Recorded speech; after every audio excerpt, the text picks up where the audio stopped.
श्री राधे राधे। भक्तों, रसोपासना में कितने कितने प्रकार के रस प्राप्त होते हैं भक्तों को, उसका संपूर्ण वर्णन असंभव है। जैसा जैसा त्योहार होता है, उत्सव होता है, वैसे वैसे ही अलग अलग प्रकार का लाला दिखलाई पड़ता है, अलग अलग प्रकार से सजा धजा। माताएं विशेष रूप से यशोदा माता, कबीरोहिणी माता खूब सजाती। लेकिन होली एक ऐसा त्योहार है जिसमें सजावट करनी नहीं पड़ती, अपने आप सखा लोग ही सजा देते हैं। वो किस प्रकार के श्रृंगार करते हैं? को भरपूर गुलाल, भरपूर रंग, ऐसा लगता है लाला देखने पर जैसे गुलाल के थैले में ही बैठा था, निकल के आया। और जब लाला ने देखा है भद्र को, तो भद्र के शरीर विशेषतः मुख कपोल का कुछ भाग बिना रंग के दिख रहा था। शरीर पर कहीं कहीं तो रंग था भद्र के, लेकिन मुख पर कोई रंग नहीं था। तो लाला ने अर्थात कन्हैया ने पूछा, अरे तू इतना बिना रंगा क्यों है? होली का दिन और आज भी तेरे चेहरे पर कहीं रंग नहीं दिख रहा है। ये तो आश्चर्य की बात है। तो भद्र बोला, मैं क्या तेरी भांति गुलाल के थैले में बैठा था क्या? तू तो पूरा का पूरा चरण से लेकर के मस्तक तक ऐसा हो रहा जैसे स्नान करने के बाद अबीर या गुलाल के थैले में जाकर घुस गया। ऐसा पूरा लाल हरा होके आया है। अब तेरे मस्तक पर न तो मोर पिच है, ये भद्र कह रहा है सखा, कि न तेरे मयूर पिच अर्थात मोर पंख नहीं है न सिर पर तेरे, न कंधे पर पटुका और न कंठ में वनमाला, और कटकी कछनी में भी आज मुरली नहीं है तेरे, और आज आभूषणों के नाम पर कंठ में मोतियों की माला केवल एक है बस, और कौस्तुभ के नीचे लटकती हुई वो माला है। कौस्तुभ तो जरूर रहती है तेरे गले में, और भुजाओं में अंगद, जिसको कंकण भुजबंद भी कहा जाता है, कंकण तो कलाई में होता है, मणि कंकण, और भुजाओं में भुजबंद जिसको अंगद भी कहते हैं। ये तो है, लेकिन शरीर का जो पीतांबर कहाँ चला गया तेरा?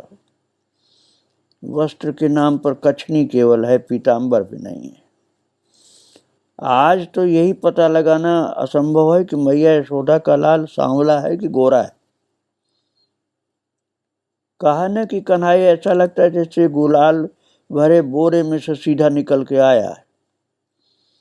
श्याम के पास न पिचकारी है न अबीर की झोली है, इसको आवश्यकता भी क्या है? आज प्रातः वो ऐसे ही नंद भवन से निकला है, किसी की झोली में हाथ डाल करके मुट्ठी में भर ली है गुलाल।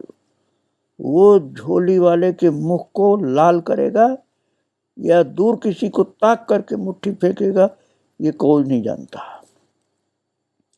जिसकी झोली में से मुट्ठी भर के गुलाल निकाला, या तो उसी के पोतेगा, और या तो कोई जा रही होगी गोपी या सखा, उसी के मुंह पर मारेगा फेंक करके गुलाल मुट्ठी भरा हुआ।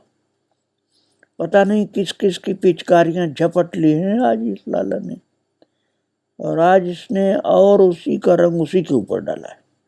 जिसकी पिचकारी झपटा उसी के मुंह पर भर के रंग डाला। इसने और इसके सखाओं ने जो धूम आज पूरे ब्रज में मचा रखी थी, किसी गोपिका को 3-4 ने पकड़कर रंग के विशाल पात्र में नहीं पटका क्या? अरे इसके सिर पर ही पात्र उलट दिया। सखाओं को तो पात्र में पटक दिया है, गोपी को पात्र में नहीं पटका, बल्कि उसका जो रंग का पात्र बड़ा सा था, जैसे समझ लो टब होता है ना, तो इस प्रकार के बड़े बड़े पात्र, तो सखाओं को तो उसी में पलट देता था, लेकिन गोपी के सिर पर ही बर्तन उलटता था वो। तो गोपी तो समझो बहुत सस्ते छूट गई, क्योंकि उसमें उसने उसको पटका नहीं, बल्कि वो बर्तन ही उलट दिया उसके ऊपर। अब मध्याह्न होने को आया है, सुबह से लेकर के रंग चालू था। श्याम सुंदर सखाओं के साथ यमुना स्नान करने अब चला कि भाई देखो अब दोपहर हो गई, बहुत हो गया रंग गुलाल अबीर। अब सुबह से लेकर के मध्याह्न दोपहर तक हम लोग खूब धमा चौकड़ी रंग गुलाल धूम मचा दी। और अब चलो यमुना स्नान करें। और अत्यधिक दौड़ धूप उछल कूद से सब शिथिल से हो गए, भागते भागते कूदते कूदते, और अचानक कृष्ण की दृष्टि भद्र पर पड़ गई। तब फिर भद्र से कहा था कि ये क्या है, होली के दिन तेरा मुंह बिना रंगा हुआ, तो फिर भद्र को क्यों छोड़ना है, भद्र को भी उसी रंग में रंगना है। और ये भद्र कुछ महीने बड़ा क्या है, कन्हई पर रोब ही जमा लेता है कि मैं बड़ा हूं तो छोटा है। पता नहीं क्यों गोपियां और ब्रज की लड़कियां भी इसका थोड़ा संकोच कर लेती हैं, उनके मन में रहता है कि हमारे प्रियतम से ये बड़ा है। लगता है आज की धूम में भी इसी कारण से गोपियों ने इसके ऊपर रंग कम डाला, बहुत कम। चेहरे को तो छुआ ही नहीं किसी गोपी ने, बस कपड़े पे थोड़ा सा रंग डाला भद्र के। और आज की धूम में भद्र अछूता सा रह गया, केवल कपड़े पे थोड़ा रंग पड़ा है बस। मुख को तो कोई छुआ ही नहीं, हाथ लगे हुए रंग लगे हुए हाथ से। तो वैसे इसकी वस्त्र और शरीर का रंग भी बता पाना कठिन है, हल्का हल्का कहीं कहीं रंग है, किंतु इसके मुख पर गुलाल की मुट्ठी किसी ने नहीं मली होगी, इसीलिए मुंह इसका साफ सुथरा दिख रहा भद्र का। अब कन्हैया ने देखा तो कहा तेरे मुंह पर रंग क्यों नहीं, गुलाल क्यों नहीं, अबीर क्यों नहीं? हो सकता है अपना मुंह घुमा घुमा के बचाता रहा हो। ये भी तो लड़कियों को कम ही तंग करता है, और लाला तो नहीं छोड़ने वाला किसी को। और लड़की पहले से अनुनय करने लग जाए, हाथ जोड़ने लग जाए, तो इसको दया भी आ जाती है भद्र को। तो कहता नहीं नहीं इसको नहीं, ये पहले से हाथ जोड़े, क्या इसके ऊपर रंग डालें। अब भद्र के पास इसका क्या उपाय है? अब नंदनंदन सामने खड़ा है ना, ऐसे बोल दिया एक बार जोर से। और होली के दिन नंदनंदन धृष्टता करे तो उसे डांटा भी तो नहीं जा सकता। और इसने तो भद्र की दोनों भुजाओं में अपने भद्र को जकड़ लिया। कन्हैया ने अपनी दोनों भुजाओं में भद्र को जकड़ लिया, कस के पकड़ा, और अपनी अबीर भरी घुंघराली अलकें सिर हिला हिला करके भद्र की नाक, कपोल, ललाट पर रगड़े जा रहा, अपना मुंह ही रगड़ रहा। भद्र की नाक पर रगड़ दिया, भद्र के गालों पर रगड़ दिया, भद्र के ललाट पर, माथे पर, अपने जो मुंह ही नहीं, जो उसके बाल में भरा हुआ था रंग ना, गुलाल अबीर रंग भरा हुआ था, वो अपने बाल को, कुंचित केशों को रगड़ दिया उसके मुंह पर, और रगड़ता ही जा रहा। सखा सब ताली बजा बजा के कूद रहे हैं। अब लाला बोलता मैं नहीं छोड़ूंगा, तू कैसे सादा कैसे चला जा रहा बिना रंग का। और इस तरह से भद्र को भी अच्छी तरह से रंगीन बना दिया लाला ने, क्योंकि ये तो अच्छा नहीं था कि भद्र बिना रंगे ही चला गया, इसलिए भद्र को भी सब बच्चों जैसा पूरा भरपूर रंग से तर कर दिया, पूरा का पूरा रंगीन बना दिया। तो इस प्रकार से सब खूब ज्यादा रंग गुलाल अबीर से भरपूर होकर के और पूरे रंगे हुए होली के रंग में खूब जोर से किलकारी भरते हुए, कभी कोई चीज बोलते हुए, कभी कोई चीज जो प्रिय लगता उनको, और यमुना जी में जाके स्नान किए। और उसके बाद फिर सज धज करके फिर इकट्ठे हुए प्रसाद लाला सबको खिला रहा। सब लाला के हाथ का प्रसाद पा पा करके आनंदित हो रहे हैं। और स्वभाव ही है इसका, अपने भक्तों को खूब मान देना, और भक्तों में सबसे मुख्य तो दाऊ जी हैं सखा भाव में। इसलिए कन्हई कूदता पूरे उच्च स्वर से पुकार रहा है, दाऊ ब्रज का राजा है, दाऊ ब्रज का राजा है। और फिर बच्चों ने सोचा कि दाऊ का नाम तो ऊंचा किया और अपने लिए कुछ नहीं बोला, इसलिए बालक पुकारे, कृष्णचंद्र युवराज है, कृष्णचंद्र युवराज है। और लाला बोल रहा है, दाऊ ब्रज का राजा है। कन्हई ने कहा कूदता हुआ उच्च स्वर में, और बालक पुकारे, कृष्णचंद्र युवराज है। तो भद्र स्वयं बोल पड़ा, भद्रसेन मंत्री पद पंडित, भद्रसेन मंत्री पद पंडित। भद्र ने स्वयं अपने लिए घोषणा कर दी कि मैं मंत्री हूं। और श्याम नटखटपन से चिल्लाया, मधुमंगल है पूंगा पंडित। भद्र बोला था, भद्र खुद ही बोल दिया था अपने लिए घोषणा करके कि भद्र स्वयं बोला, भद्रसेन मंत्री पद पंडित। तो लाला ने अपनी आगे की तुकबंदी मिलाई, श्याम नटखटपन से चिल्ला करके बोला, मधुमंगल है पूंगा पंडित। किसी गोप ने पूछ लिया, भला कौन है श्री दामा? अरे श्री दामा को कोई नहीं बताया, भला कौन है श्री दामा? तो नटखट कन्हई ताली बजा के हंसकर बोला, मोटे बंदर का मामा। एक गोप ने पूछा था, भला कौन है श्री दामा? राधा रानी का जो भाई है। तो लाला बोला, मोटे बंदर का मामा। फिर ताली बजा के खूब हंसा, और हंसते हंसते मैया ने अपने नीलमणि का हाथ पकड़ा और कहा, चल श्री दामा बंदर का मामा क्यों होने लगा? श्री दामा को बंदर का मामा क्यों बोल दिया तू? अब हंसते हंसते मैया ने हाथ पकड़ कर कहा था, क्योंकि श्री दामा के लिए मोटे बंदर का मामा बोल दिया नटखट कन्हई ने। तो हंसते हंसते मैया ने नीलमणि का हाथ पकड़ के कहा, चल श्री दामा बंदर का मामा क्यों होने लगा?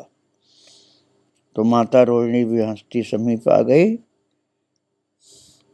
और लाला से पूछी, श्री दामा को तो बंदर का मामा बता दिया, और तू बंदर का बाप बनेगा क्या? तू समझता भी है क्या बकता है? रोहिणी माता ने कहा, तू समझता भी है क्या बक रहा है? उसको तो बंदर का मामा बता दिया श्री दामा को, तो तू बंदर का बाप बनेगा क्या? तो कृष्ण को हतप्रभ करना कठिन है। ये तो मजे से कहता है, मैं सबसे बड़े बंदर का बाप हूँ, मैं सबसे बड़े बंदर का बाप हूँ। और मैया ने पूछा था ना रोहिणी ने कि तू बंदर का बाप बनेगा क्या? तो लाला ने हंसकर कहा, बनूंगा बनूंगा, तो सबसे बड़े बंदर का बाप हूँ। सबसे बड़े बंदर कौन है? हनुमान जी है। तो हनुमान जी तो सीताराम जी को माता पिता मानते ही हैं, इसलिए लाला ने बोल दिया मैं सबसे बड़े बंदर का बाप हूँ। भैया ने पूछा था रोहिणी ने कि तू श्री दामा को तो बंदर का मामा बता दिया, अब तू क्या बंदर का बाप बनेगा? तो लाला ने कहा हाँ बनूंगा, सबसे बड़े बंदर का बाप हूँ। और अब किसको कैसे स्मरण आएगा कि त्रेता में ही मिथिलेश नंदिनी ने हनुमान जी को अपना ज्येष्ठ पुत्र स्वीकार कर लिया था ना। तो अब ज्येष्ठ पुत्र स्वीकार कर लिया, और ये कृष्णचंद्र अब द्वापर में भी इस संबंध को अस्वीकार कैसे कर सकता है? त्रेता युग में इस प्रकार से हनुमान जी ज्येष्ठ पुत्र हो गए राम जी के। जब जानकी जी ने स्वीकार कर लिया हनुमान जी को ज्येष्ठ पुत्र, तो राम जी के ज्येष्ठ पुत्र हो गए हनुमान जी। अब उस बात को झूठा कैसे कर दें, इसलिए द्वापर में भी इस संबंध को बिना अस्वीकार किए बिल्कुल बोल दिया कि मैं सबसे बड़े बंदर का बाप हूं। और श्रीदामा को मोटे बंदर का मामा बनने से चिढ़ना हो तो चिढ़े, श्रीदामा को मोटे बंदर का मामा कहा गया तो चिढ़े तो भले ही, किंतु बंदर को बंदर का, किंतु कृष्ण जो है ना, अब राम जी तो कृष्ण है, तो कृष्ण को बंदर का बाप कहलाने में कोई आपत्ति नहीं, क्योंकि वो बंदर अर्थात हनुमान जी के पिता हैं, अर्थात हनुमान जी ज्येष्ठ पुत्र हैं। होलिका दहन करके बालक ग्राम में आए तो उन्होंने अपना कीर्तन पूरा कर लिया। नरहरि नखलाल प्रहलाद प्रतिपाल, नरहरि नखलाल प्रहलाद प्रतिपाल, नरहरि नखलाल प्रहलाद प्रतिपाल। अब इनको पदवी दान भी तो हो चुकी है, किसी को ब्रज का राज, किसी को युवराज, किसी को मंत्री, किसी को पोंगा पंडित, किसी को मंत्री पद पंडित। अब बंदर का मामा किसी को बताया गया, किसी को बंदर का बाप बनाया गया, तो पदवी का दान हो चुका है, पदवी सबको मिल चुकी है। अब मैया कहती अब ये सब उछलना त्याग कर कुछ तुम लोग प्रसाद पाओ। बहुत उछल कूद हो गई, शाम हो गई ना, शाम के भोजन को ब्रज में ब्यालू बोलते हैं। साधु लोग तो बियारू बोलते हैं, यहाँ शुद्ध शब्द उसका ब्यालू माना जाता है। तो मैया ने कहा देखो शाम हो गई, ब्यालू पाओ तुम लोग, और उसके बाद सो आराम करो, दिन भर बहुत धमा चौकड़ी की हो, और कल फिर रंग तुमको करना है ना। तो बंदरों जैसा कूदता है लाला, मुख बनाता है और कहता है मैं बंदर का बाप हूं, इसलिए मुझे भी बंदर जैसा मुंह बनाना। मैया अपने कुमार को रोकना चाहती है, उसे डर है कि इस उत्साह में कहीं बड़ों की अटपटी पदवी लेकर अशिष्टता न करने लगे। तो माँ सोचती है कि बचपन में इनको बिल्कुल छूट नहीं देनी चाहिए कि मुंह से जो निकले सो ही बोलेंगे, लेकिन बालक तो उत्साह में है, इसलिए फिर चालू हो गया उनका दाऊ ब्रज का राजा है, कृष्णचंद्र युवराज है, भद्रसेन मंत्री पद पंडित, और ये सब कीर्तन चल रहा था। और बेचारे श्रीदामा को सबसे मोटे बंदर का मामा बनाने में लगे हैं, लेकिन कन्हैया ने फिर गले से लगा लिया श्रीदामा को, तो उसकी जो भी परेशानी थी मन में कि मोटे बंदर का मामा क्यों बनाया, वो सब खत्म। अब तो बड़ा प्यार से लिपटा हुआ है लाला से।